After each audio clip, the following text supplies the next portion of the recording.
এই মাছের নাম কি? আসলেও জানি না। আপনারা যদি জেনে থাকেন অবশ্যই কমেন্ট বক্সে জানাবেন।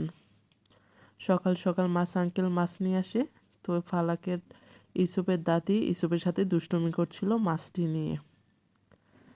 তো এই তো দেখেন মাছগুলো আসলেও জানি না, কিন্তু আঙ্কেল বলেছিল যে এই মাছের নাম কাতলা মাছ। কিন্তু আমরা যেটা জানি কাতলা মাছ এত বড় বড় হয় না। আসলেও কি মাছ সেটাও আমরা জানি না, কিন্তু মাছ ধুয়ে রান্না করে খাওয়া হয়ে গেছে আলহামদুলিল্লাহ। তাই এর জন্য বললাম যে আপনারা যদি কেউ জেনে থাকেন অবশ্যই কমেন্ট বক্সে জানাবেন। আসসালামু আলাইকুম, সবাইকে স্বাগতম ইউসুফ অ্যান্ড আওয়ার মিনি ব্লগসে। নতুন আরেকটি ব্লগ নিয়ে এসে পড়লাম আপনাদের সাথে শেয়ার করার জন্য। এই তো দেখেন নাম জানি না, তবুও মাছটা সুন্দর করে কেটে দিল ইউসুফের দাদি।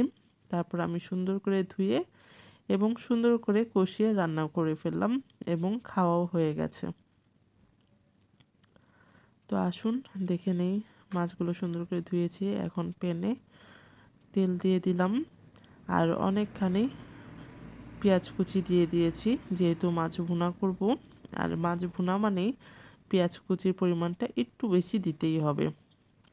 তাই তো আর কাঁচামরিচ ফালি করে দিয়েছি আর একটু টমেটো দিয়ে দিয়েছি, টমেটো কুচি, হলুদ গুঁড়ো, লবণ, মরিচ গুঁড়ো স্বাদ মতো দিয়ে দিলাম।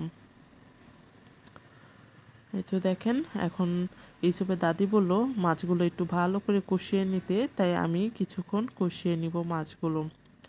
অনেকক্ষণ কষিয়ে নিয়েছি যেহেতু মাছগুলো ভাজা হয়নি।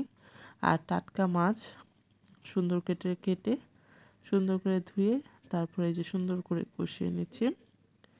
তো একটু ভালো মতন কষিয়ে নিয়েছি। তারপর হচ্ছে অল্প একটু পানি দিব, ঝোল রাখবো না, একদম ঝোলটা শুকিয়ে ফেলবো। এভাবে রান্না করলে আসলেও অনেক বেশি মজার হয়।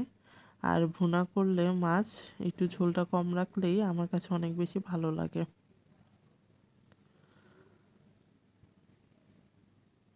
এই তো দেখেন পানি দিয়ে দিয়েছি, এখন হচ্ছে সুন্দর করে ঢেকে কিছুক্ষণ আবার রান্না করে নিব।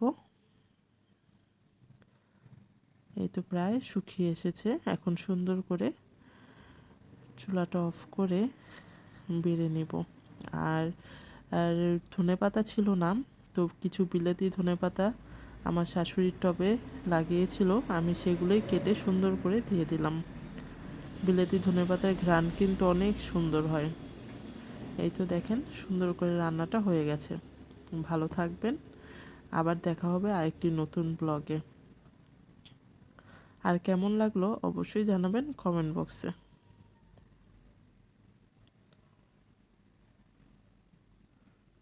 আল্লাহ হাফেজ।